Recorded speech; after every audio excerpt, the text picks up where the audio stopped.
Hi guys, so good morning. Meron tayo ditong MST na old 100 Pro. Yun, hindi siya 100 Pro X. So i-update natin ngayon itong MST to 100 Pro X na update. Okay, so ang laman nito, yung version niyan ay ayan, makikita nyo, version 10 10A 2B. Ayan, okay. So sa remote function niya, makikita nyo lang yan, Honda lang. And then sa key programming, meron naman na siyang key programming, kaso ang nare-read nito ay hindi yung real time na code, kumbaga generic code siya. Pero sa bagong update, kung ano yung original na code, mababasa niya na. And then sa menu, ayan, old pa yung menu niya, makikita niyo itsura ng menu. And then ayan, wala siyang badya. Okay, ngayon i-update natin siya. Pupunta lang tayo dito sa upgrade. Ayan, so kailangan natin, pag nag-upgrade tayo, meron tayong laptop. Okay, so sa may mga ganitong problema, pwede kayo mag-direct message sa akin or comment lang kayo para mabigyan kayo ng information kung paano. So click lang sa upgrade, and then nakalagay naman sa screen any key, pwede nyo pindutin, and then click natin. So pag click natin ng ganyan, lalabas ngayon sa screen yung pinaka menu nya or yung laman, yung file. Okay, so lalabas dapat siya dito. So yun, wala pang lumalabas, ibig sabihin hindi pa siya nadidetect. Okay, ulitin natin. Ayan, baka may problema lang sa USB.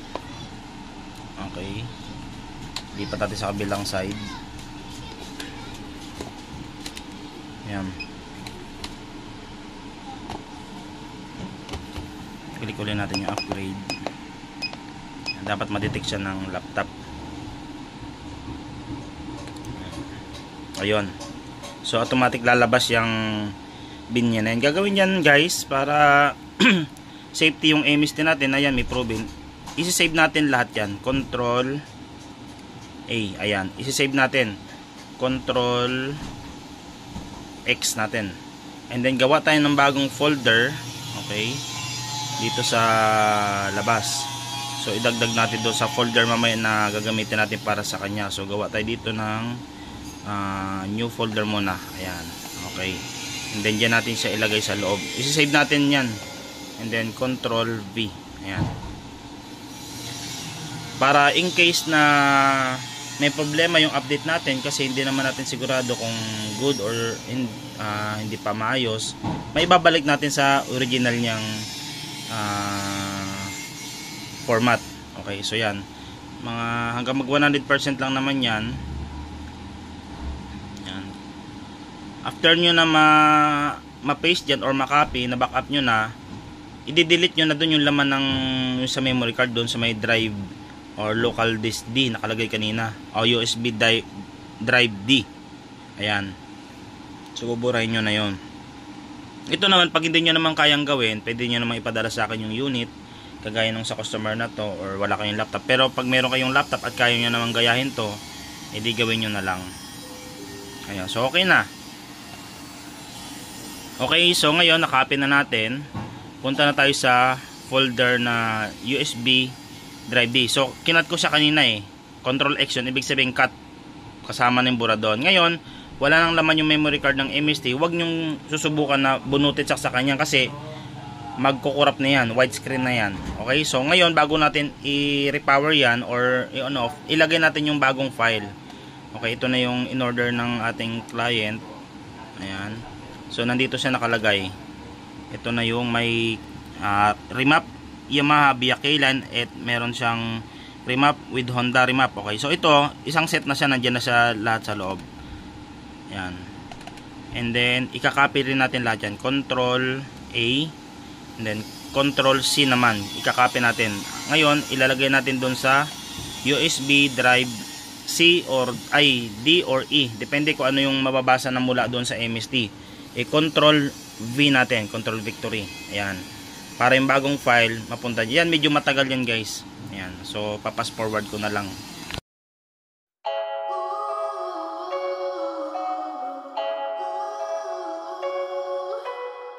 Mekanikong sobrang inggit, mekanikong gustong manakit, di mo ko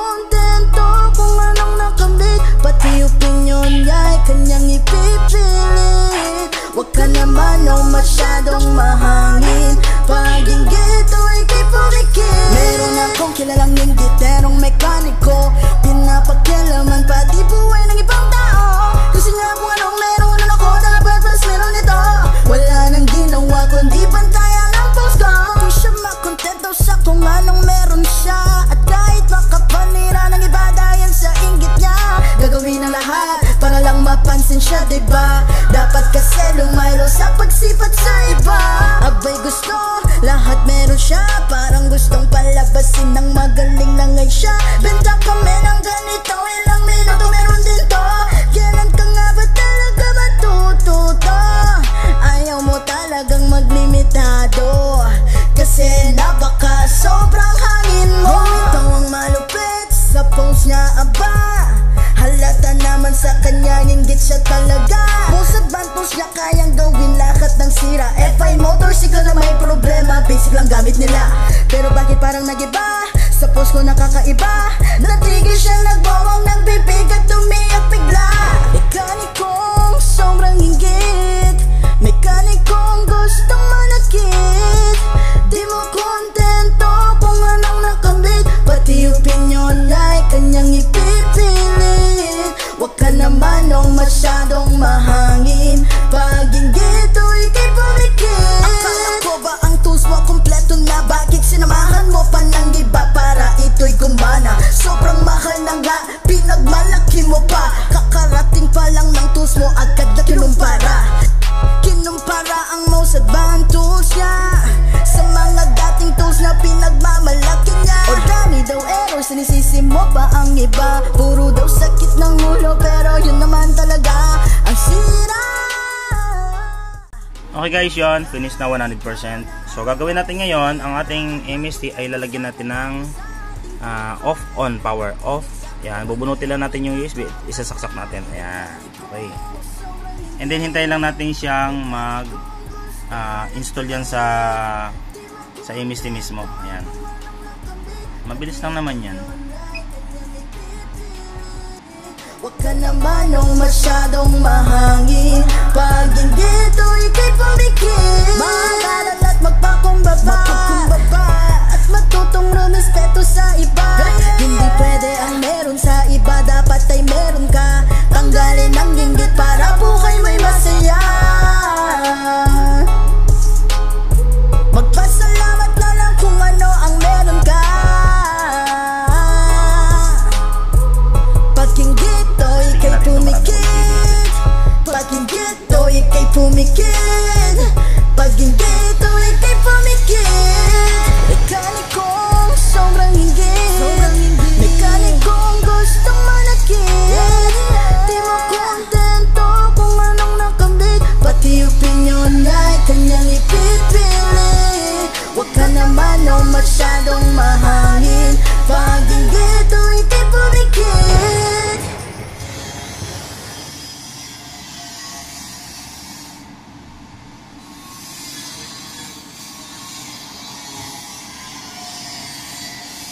Okay guys, yun.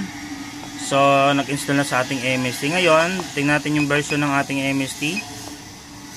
Ayun. So ang version niya ngayon ay 1400 E2B na. So pag E2B, yan yung may remap Yamaha Via K-Line, and then yung nakalagay dyan kung anong latest date natin. Nakalagay dyan date niya ay 2025-06-26. Okay. And then tingnan natin ngayon yung laman ng remap. Ayun. Meron na siyang pang Honda at meron na siyang pang Suzuki, yan yung pang Raider 150 Fi. Meron na siyang Yamaha na backdoor. Ayan, so yan yung Aerox. And then meron siyang Sniper na backdoor. Ayan, meron siyang MT-15. Meron siyang NMAX version 2 at meron siyang pang reset ng IEC. Alright. Okay, so wait lang. Okay, so continue tayo. So, meron na siyang pang-reset ng IEC ng mga, ayan. Yan yung mga code ng ECU, pang mga NMAX version 2, yung hindi kayang i-reset sa via K-Line, kaya na dito. Via program na siya.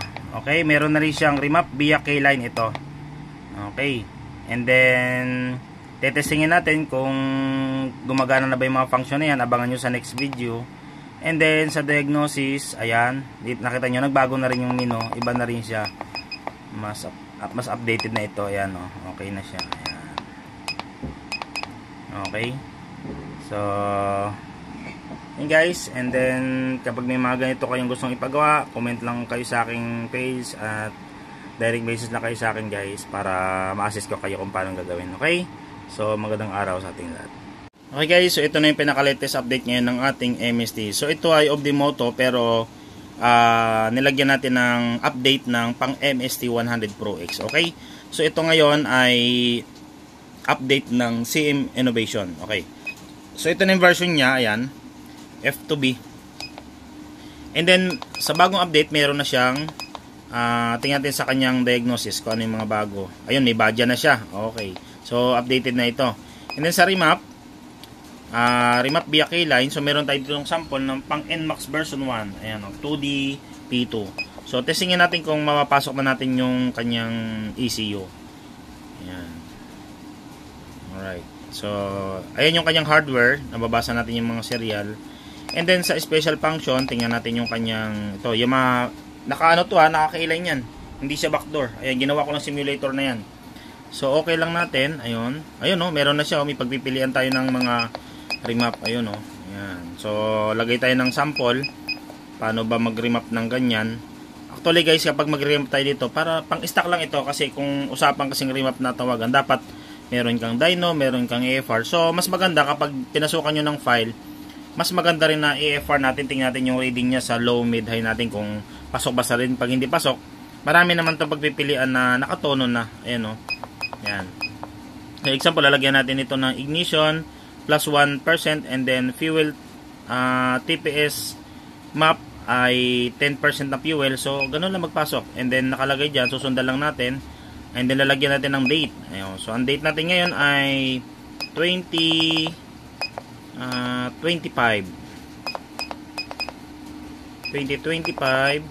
Ayan. And then ano tayo ngayon? June. So 06. Ayan, 06. Okay. And then dash. Ang date ngayon ay last day ngayon ng June ay June 30. Ayun. So, ganun lang. Gagawin natin ganyang format. And then, pag okay natin, yan, papasok na yan. Okay, ayun. Pumapasok na yung ating map na nilagay doon sa ating ECU. Wala naman tong motor, pero pinapakita ko lang sa inyo paano yung process ng pagre-remap. Ang pagpo-program. Ito ay after update. Siyempre, ang luma nito, nakikita nyo sa unang video kung paano ko siya in-update. Wala talaga siyang ganong function. So, hintayin natin yan hanggang mag 100%. Siyempre kwento mo yan, bidang-bida ka dyan. Tuwang-tuwa ka talagang sinisiraan mo ako. Lahat ng mali ko'y binabanggit mo. Kasi siyempre, kwento mo yan. Magbebenta na nga lang, tsak maninira pa yan. Makuha lang ang kagustuhan kahit di tama. Kumikita ng gusto o di ka pa nakukontento. Baka masira ka sa sarili. Hahalungan kang mga gawang may pinagkamalian. Pero ayaw nang sabihin ang sarili ng bako. Dahil gusto niya siya lamang ang perfecto. Kaya't mga sablay niya'y kanyang itatago. Yung feeling niyang kumikita siya, iisipin na pinaghirapan niya. Masaya ka ba sa kwentong paninira at pangalipos ka? Pero kilito niya ay galing pa rin sa kasamaan. Masamang kwento na di naman totoo, para maging mahusay sa mata ng tao.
corrupted or good. Makikita natin yan guys kapag binasa natin yung kanyang parameter, kung mababasa ba natin yun. Ayan. Okay lang natin. Ayan, pasok tayo doon. So yun, napapasok natin yung menu and then punta tayo sa parameter. Ayun. So kailangan natin on off yung power. Yun. Yun.